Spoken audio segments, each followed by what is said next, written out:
Kemajuan kita akan terancam jika kelak orang yang menggantikan Pak Jokowi adalah sosok yang punya rekam jejak menggunakan isu SARA dan menghalalkan segala cara untuk menang dalam pilkada. Indonesia akan suram jika yang terpilih kelak adalah seorang pembohong. Saya sampai Oktober 2017. Jadi jangan percaya sama orang, kan bisa aja dalam hati kecil Bapak Ibu nggak bisa pilih saya. Ya kan, dibohongin pakai surat Al-Maidah 51 macam-macam gitu. Itu hak Bapak Ibu. Ya. Jadi kalau Bapak Ibu perasaan nggak bisa pilih nih, karena saya takut masuk neraka, dibodohin gitu ya, nggak apa-apa. Karena ini kan panggilan pribadi Bapak Ibu. Kan dibohongin pakai surat Al-Maidah 51 macam-macam gitu. Kan dibohongin pakai surat Al-Maidah 51 macam-macam gitu. Assalamualaikum warahmatullahi wabarakatuh. Ketemu lagi teman-teman dengan Bang Napi Channel apa adanya, tidak ada apa-apanya. Menarik untuk kita elaborasi pidato Giring PSI ya, terkait dengan kata-kata yang menuding Anies Baswedan ini. Arahnya pembohong, lalu kemudian mengatakan bahwa negara ini akan suram kalau dipimpin oleh orang-orang yang memanfaatkan isu SARA ya untuk menjatuhkan lawan politik katanya ya kan. Jadi ini jelas ini politik adu domba yang masih dicoba ini oleh teman-teman kita di PSI ini untuk digulirkan ya menjelang Pilpres 2024 mendatang. Ini politik kebencian seperti ini akan selalu membuat kegaduhan ini 2 tahun ke depan saya pikir. Jadi jelas apa yang dikatakan oleh Giring Niji ini semacam agitasi ya untuk tetap memainkan isu SARA. Sebetulnya mereka sendiri yang menggunakan isu SARA itu, isu suku, agama, ras, dan antar golongan untuk membentur-benturkan ini pihak-pihak yang berlawanan, baik ya, secara agama ya, ras ya, secara golongan begitu. Jadi ini ada Ahok sepertinya di belakang ini, kan seperti itu. Nah, kita ingat bahwa ya teman Ahok itu ya masih punya skandal keuangan ya yang belum dilaporkan, dan itu tercatat ya di media, diberitakan bahwa mereka menerima dana untuk mensuksesi Ahok di media sosial. Itu jumlahnya tidak main-main ya, ada puluhan miliar. Jadi apa yang dikatakan Giring Niji di peringatan 7 tahun PSI itu kalau kita elaborasi lebih dalam ya, justru yang memanfaatkan isu SARA itu ya di kelompok mereka sendiri ya, di kelompok Ahok. Waktu itu dimainkan oleh Jasmev ya, oleh teman Ahok itu. Jasmev yang bermetamorfosis menjadi teman Ahok waktu itu kan.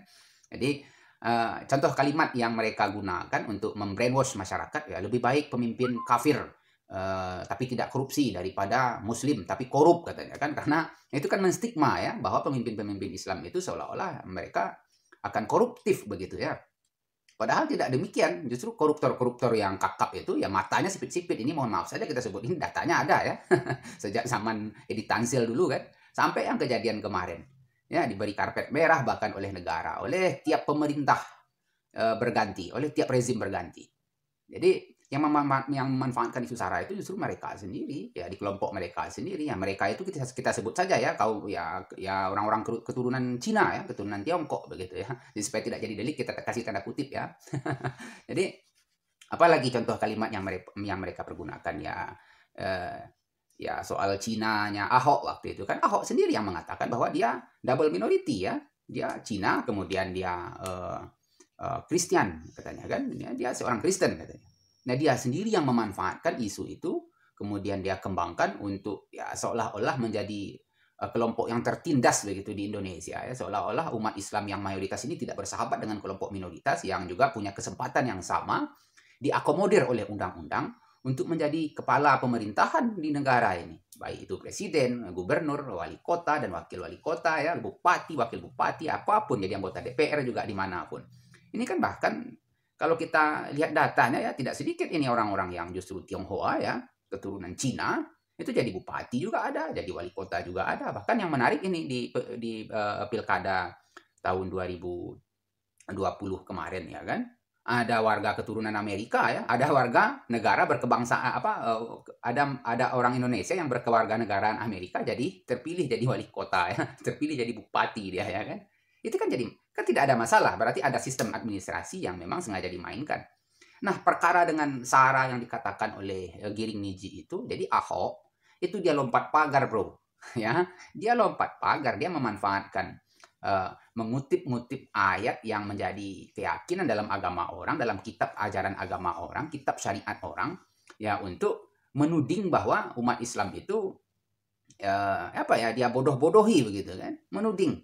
Kan dia sendiri yang salah. Jadi dia tergelincir oleh batu kerikil yang dia tebar sendiri. Jadi tidak ada yang memanfaatkan isu SARA. Nah, kemudian selain dari itu juga ya attitude ya. Karena memang Ahok ya kita lihat ya track recordnya kan juga tidak dihalangi waktu dia menggantikan Pak Jokowi jadi gubernur. Kan tidak ada yang komplain orang. Ya kan karena memang haknya secara konstitusi. Undang-undang memberikan ruang untuk itu.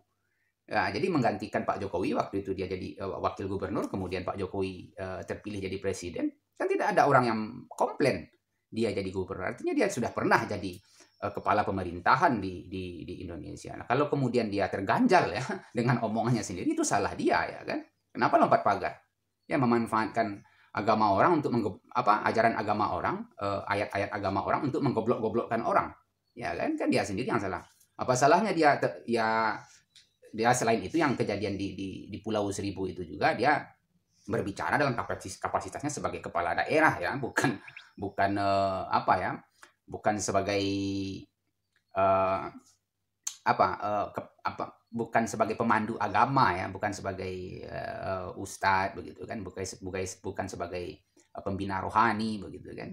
Jadi di sanalah salahnya Ahok. Mestinya ini kalau kita elaborasi lebih lanjut, ini politik kebencian ini memang akan mereka gulirkan juga ya. Saya yakin ini di belakangnya ya orang-orang seperti Ahok itu yang punya kepentingan ya, ada oligar yang membiayai partai ini untuk terus menggulirkan kebencian, jadi politik kebencian terhadap etnis ya, kemudian kebencian terhadap suku, kebencian terhadap agama ya. Jadi kalau saya inginnya orang Papua yang jadi presiden sekarang. Ya, kalau kita ini orang Sumatera ya, saya pribadi ya pengen ada orang Papua yang jadi presiden. Ada orang Maluku yang jadi presiden, ada orang Kalimantan yang jadi presiden, ada orang keturunan dari Timur yang jadi presiden, bukan orang Jawa. Bagaimana?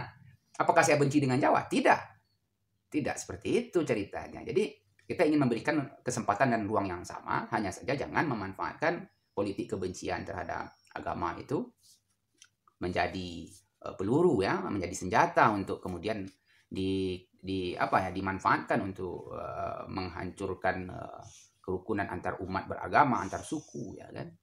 Jadi ini menarik apa yang disampaikan oleh Giring kalau kita elaborasi lebih lanjut.